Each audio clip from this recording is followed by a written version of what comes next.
Good day mga tropang karburador. Ito na po, available na po ulit yung ating mga for sale item sa mga nagpapa-carb cleaning po sa atin. Marami na po tayong stock ulit ng carb cleaner. Meron din po tayong carb repair kit. Ayan, sa Nissan Sentra B13 at B14. Ayan po yung recommended natin na brand, Keystar brand.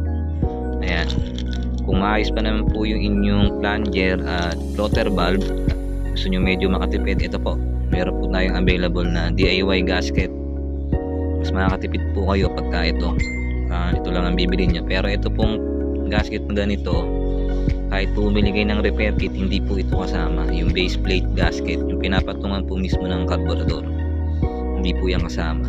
Ito lang po yung meron doon. Ayan, may available na rin po tayong spark plug. Ayan po yung recommended nating spark plug. Yung ating fuel filter pang Nissan Sentra Elect din, may available tayong fuel hose. Ito po yung recommended natin na fuel hose.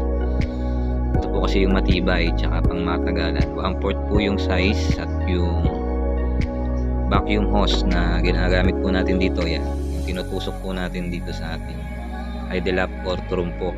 Push type po ito. May available na rin po tayong mga clamps. Yan. Meron din po tayong available na ito po yung ginagamit sa mga ibang owner type jeep. Yung iba nakaganito, electronic fuel pump. Replacement lang po to, brand new replacement. Kasi yung mga gusto mag additional ng mga wiring, ito po, mayroon tayong single fuse box, may kasama ng fuse, voltmeter. Yan.